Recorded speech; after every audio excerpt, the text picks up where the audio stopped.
Mes rêves spirituels. Camerounaise, Camerounais, j'ai l'obligation d'attirer votre attention, d'attirer l'attention de tous mes compatriotes, d'être très vigilants. Car nous avons beaucoup de nos compatriotes qui ont vendu leur âme au diable.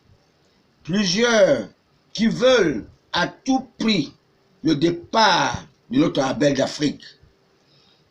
Ils ont reçu de grosses enveloppes de l'étranger pour chercher à déstabiliser notre pays au profit des colonisateurs, des prédateurs.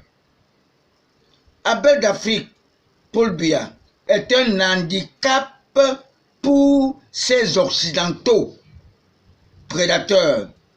Ils sont très jaloux de cette diversification des marchés à tous nos partenaires qui devraient, dans leur esprit, donner plutôt le monopole à la droite française pour qu'ils adoptent aussi le mariage pour tous dans nos pays respectifs. Pour Paul Biya et moi, nous ne voulons pas que nos fils du sexe masculin portent des garnitures. Pas question. Vous ne pouvez pas défier Dieu. Dieu est alpha et oméga. Le jeune Cabral Liby, son soutien, il est soutenu par l'étranger, par l'Occident, pour saboter ce grand dialogue. Vu son entretien hier que j'ai vu, n'est-ce pas, dans Canal 2, il parle de Oumnobé en 1952. Qu'est-ce qu'il en sait? Alors qu'il ne connaît pas, il ne connaît même pas la date à laquelle l'inauguration du pont de Voury avait été faite, le 15 mai 1955. Même son propre père n'était pas né. Ah, il est très adolescent en politique. Il est vrai, dans notre parti, le RDPC, nous avons plusieurs adolescents, n'est-ce pas, nés, tapés dans l'ombre, dans le groupe de Paul Biya. Alors, il les connaît pour avoir fermé le robinet de notre grand parti, le tout premier parti créé le 24 mai 1985 à Bamenda. Il les connaît. Mes très chers compatriotes panafricains, vous conviendrez avec moi que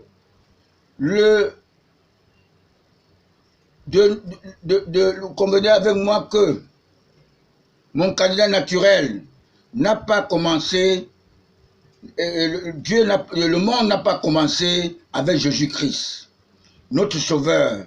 Le monde a commencé depuis Adam et Ève. Jésus-Christ, Fils de Dieu, est le Nouveau Testament, qui est l'an 1. Celui qui est venu volontairement dans cette planète Terre maudite, conquise en maître absolu par le diable. En conséquence, l'ange rebelle, le mauvais ange de Dieu, avait informé son fidèle serviteur, le roi Hérode, de son arrivée. Pris de panique, il envoya tous ses bourreaux castrés tuer tous les nouveau-nés de 0 à 3 ans. Malgré cette scène diabolique, Jésus est né et il s'est fait baptiser par Jean-Baptiste. Malgré tous ces miracles de charité auprès des humains, auprès des créatures de son Père, notre Créateur, Jésus a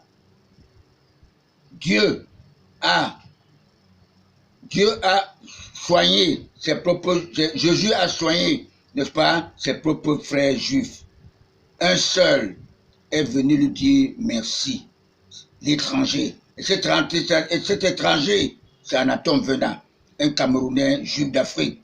C'est seulement comme l'évêque Bamileke, juif d'Afrique, Albert Ndomo, n'est-ce pas, qui avait prophétisé qu'il y aurait au Cameroun un coup d'État spirituel. les anges vont agir lors du procès de Wambo le Courant et Takala Célestin. Ce 6 avril 84, ce 6 avril 84, les anges vont agir sans effusion de sang. Ses propres frères juifs l'ont tué, n'est-ce pas, perché sur la croix. Dans cette souffrance atroce, il cria à son père, Eri, pardonne-leur, car ils ne savent pas ce qu'ils font.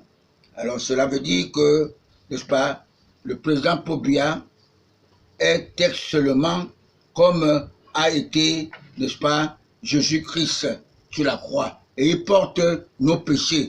Il porte nos péchés sur lui. Alors, pour vous dire, en vérité, Jésus-Christ parle, n'est-ce pas, porte tous nos péchés sur ses épaules, comme mon candidat naturel, Paul Biya. Il ne veut pas que nous commandions notre paix. Mes très chers compatriotes nationalistes, de sang, je ne me lasserai jamais de vous dire que notre Église catholique romaine avait été dédouanée par le Romain empereur Constantin Ier, né en 272 après la mort de Jésus-Christ, à la solde du colonisateur. Comprenez-moi bien. Avec un superviseur, le pape. Ils ont même des nonces apostoliques dans tous nos États. Son siège se trouve au Vatican, l'État le plus riche de la planète Terre, conquise par le Satan. Ils ont même des aumôniers de guerre. Ils adorent les conflits pour prétendre, n'est-ce pas, la médiation. Au profit des colonisateurs, des prédateurs et des esclavisateurs. J'ai entendu le pape François demander à tous ses fidèles du monde entier de prier pour la paix au Cameroun. Vous devez savoir, qui s'excuse, s'accuse. La mort de l'Afrique, je vous avais dit, et je vous ai rappelé de ce que le roi belge avait donné comme instruction aux missionnaires catholiques qui se rendaient en 1883, n'est-ce pas, au Congo belge. Il leur avait dit des instructions. Vous devez comprendre cela. Les Africains doivent savoir. L'Afrique doit connaître son histoire. Alors, cette paix ne serait que l'œuvre de tous les patriarches, les matriarches de l'Église catholique, de l'apôtre Paul, de l'apôtre Pierre, qui m'a donné mon droit canon pour que je devienne patriarche, politologue spirituel, pour dédouaner un seul homme, un nationaliste, grand patriarche, Paul Biya, devenu abbé d'Afrique. Notre libérateur, tous les francs-maçons, vous savez, je vous disais, qui sont très solidaires. Vous avez vu le cas de Simone Gbagbo, Madame Simone Gbagbo. Elle est libérée en Côte d'Ivoire parce qu'elle est franc-maçonne. Même la feu Jeanne Irène, la femme de Biya, était franc-maçonne. Elle collaborait avec tous les prêtres catholiques.